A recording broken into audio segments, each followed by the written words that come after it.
This election 26.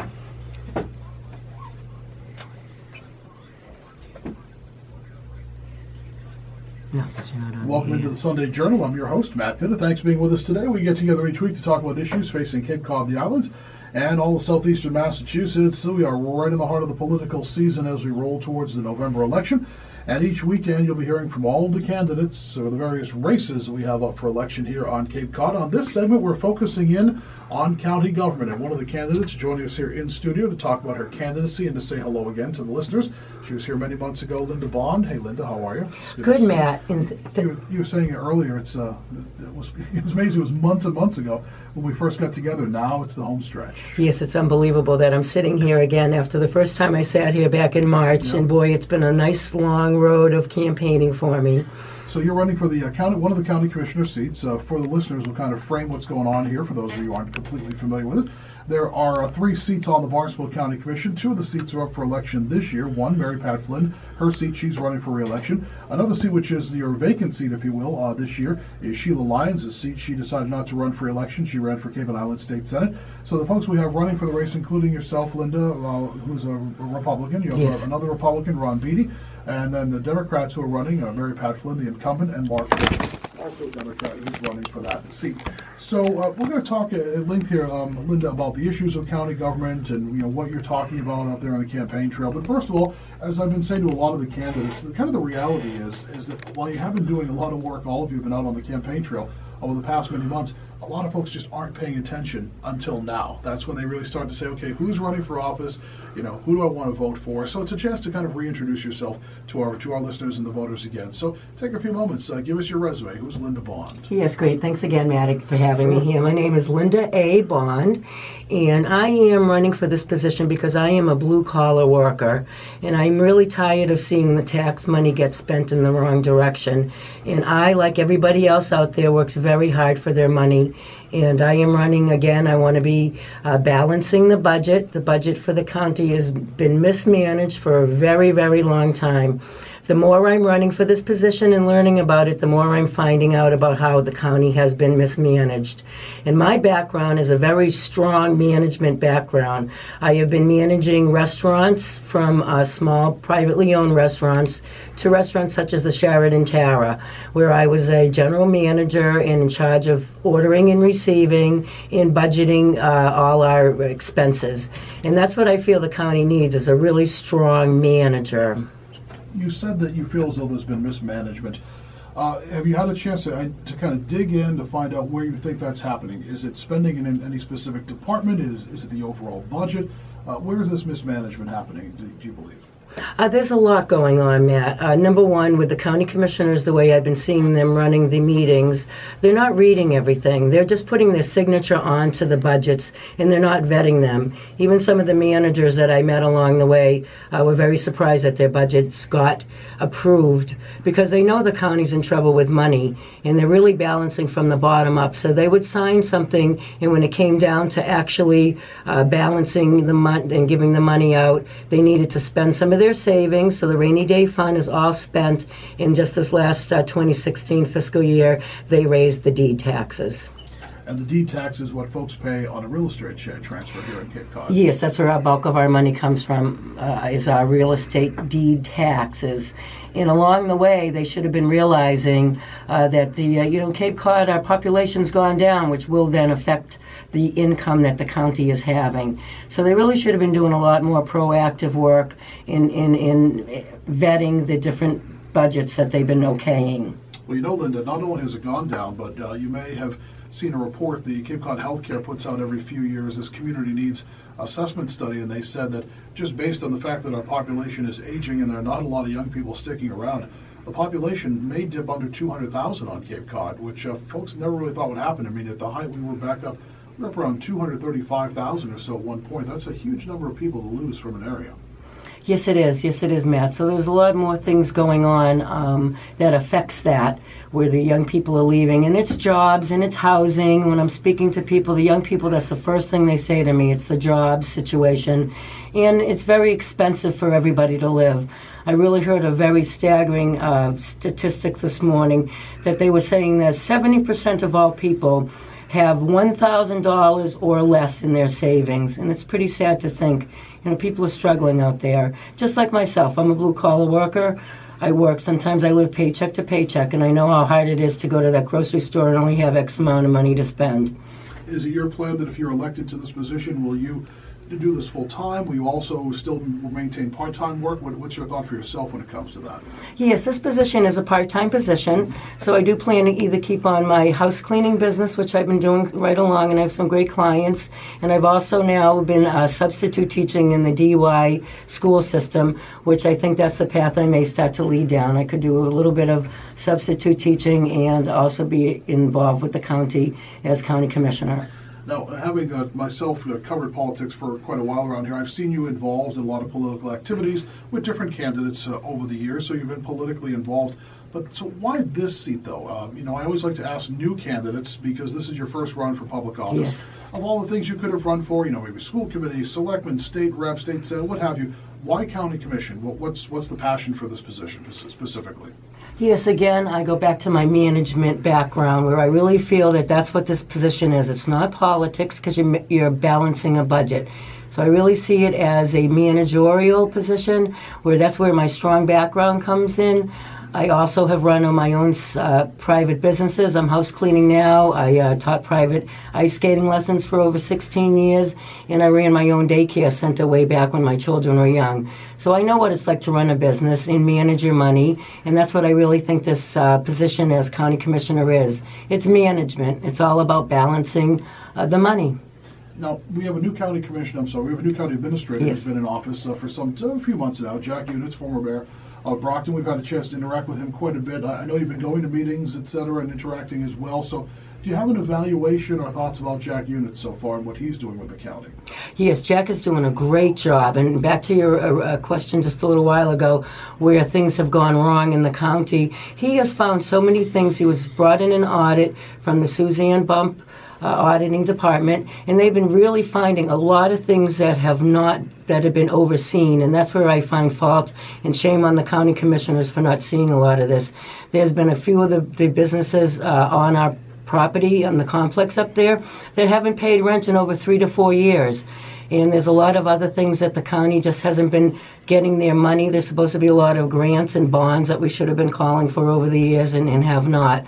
So I believe the county commissioners just haven't been doing their job. How'd that happen? You're telling me that there are people that are either using facilities, et cetera, that aren't paying rent Yes. on county property? Yes, I don't know how it could have gotten overlooked up there. What are we talking about? Are we talking about people renting spaces? Or Yeah, some of on our county complex, there's a lot of other of our businesses that run out of there, and there's been a few of them that just haven't paid rent. Well, that'd be obviously something you'd want to take a look at if you're elected to the county commission? Yes, I would love to start following the path that Jack Units is going down and really auditing everything from the bottom to the top and seeing where the county has missed out on money. Linda Bond is my guest today here on the Sunday Journal. She is one of the 4 candidates running for Barnstable County Commissioner. And what's interesting, the way the county government structure works, is you all ran in the primary, you all went to the general election, so it's a 4-way race for 2 seats. Sometimes people may say, well, wait a minute, why are 4 people running for 2 seats? Yes. Isn't it just 1 Republican, 1 Democrat? But in fact, it can end up either way. 2 Democrats could win the seat, or the 2 Republicans in this race could win these 2 seats. Yes, That's correct. the way it works Yes. here in county government. Now, Linda, a couple of other things we're going to talk about here. Let me first of all talk to you about, I'd like to know what your belief is for what county government should be here on Cape Cod, with the backdrop that we really kind of have one of the last vestige of old-style county government in Massachusetts. Many years ago, for a lot of reasons, there was a lot of corruption and mismanagement in counties around the state. The county system really went away, but we were able to hold on to it because we have some unique circumstances down here with our smaller towns and a lot of the regional services that we provide. But what's your vision for county government? What should it be?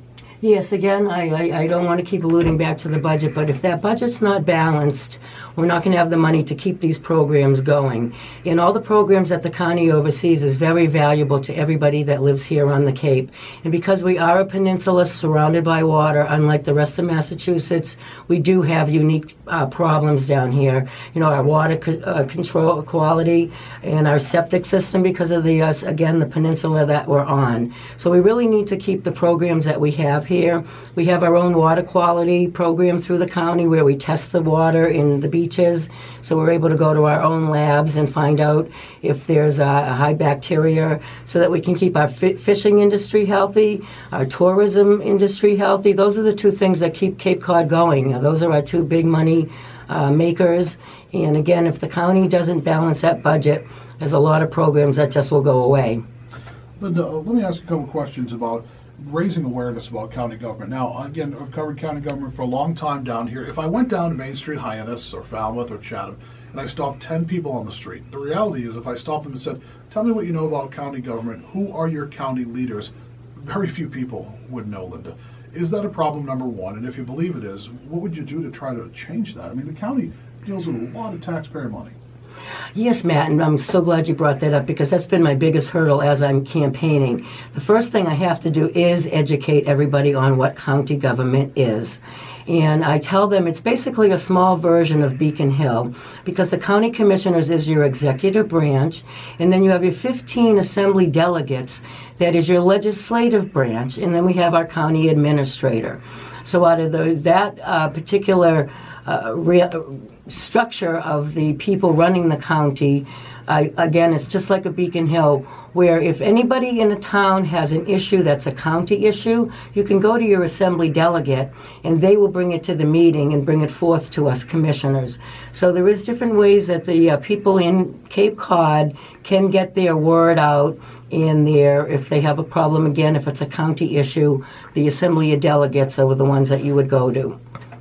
There have been many proposals over the years, and there's still discussion about what form should county government take here on Cape Cod. So right now you have the three commissioners, you have an administrator, you have the assembly of delegates, which is made up of a representative from each town and then some other members as well that are involved in the assembly. But there's been discussion about should we still have this assembly because it's a weighted vote, and as we've talked about here in the program before, it's based on population. So Barnstable has the largest share of votes, and then you go down from there to the other larger towns, Yarmouth, Falmouth, and so forth, all the way until you get down to Truro, which has less than 1% of a vote on the Assembly of Delegates. So there's discussion that we should change the structure. Different proposals will come forward. One, increasing the number of county commissioners to 5, 7, etc., eliminating the assembly altogether, changing the way the assembly votes, changing the assembly structure. A lot of proposals would come forward.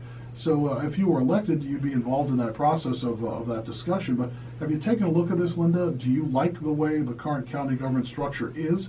And if you don't, what would you do? Yeah, I certainly would be open to ideas of restructuring it. I do feel it's the person sitting in the seat that's going to make the difference. If you get somebody like myself that's really fiscally conservative, I think the county could run a lot smoother. And I know the problem with the Assembly of Delegates and the fact that they only have 1% down there in Truro as opposed to Hyannis and Yarmouth, the larger towns. It is kind of like where the presidential electoral votes come from, where the different states, some states are key states and some are not. So I think it's kind of in fairness the way that would run is that, if you do have a smaller population, your vote is, you don't carry a heavy vote. And for those smaller towns, I would love to see more people get involved and really speak up, come to the assembly meetings. If you're there, if you can get people to show up and really make an impression on what your issue is, that's what it'll take, is the people stepping up.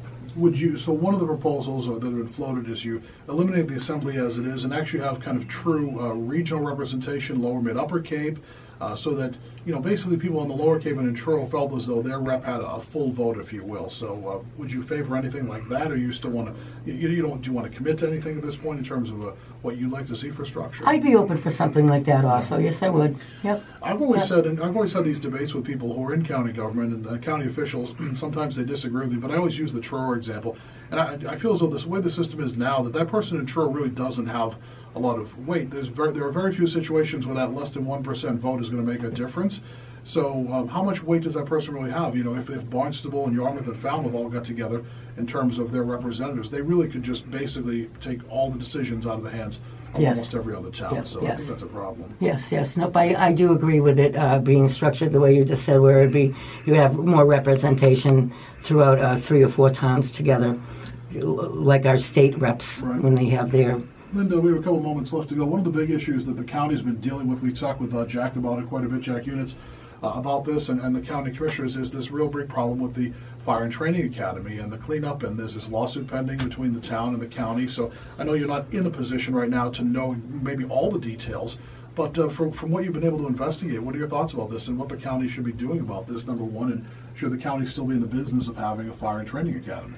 Yes, I do want the Fire Academy to stay here. I think it's very vital for all our firefighters to be able to go right here in Cape Cod and train and not have to spend money to go off Cape. So I do feel that we really need to keep the academy here.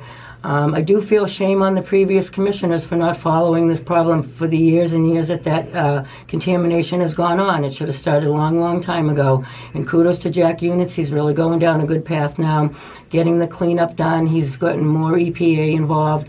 So they're really researching more of the problems with the contamination. And I do feel they're going in the right direction. They're taking a stance now and making it possible to clean it up. Linda, we have just a couple of quick moments left to go. If you're elected to this position in November, what would be one of the first things we would see from County Commissioner Linda Bond in January when you would take office? What's one of the first things you would do? I would still like to continue the auditing and finding out where the county has been missing a lot of money. I'd like to get more involved with the the budgets that we oversee, and make sure that everybody's going to be cutting back and making the particular cuts that we're going to need to balance the budgets, because that's where we are right now. With saying yes to every budget that's come across their desk, now we're in a big problem to what do we do to these budgets.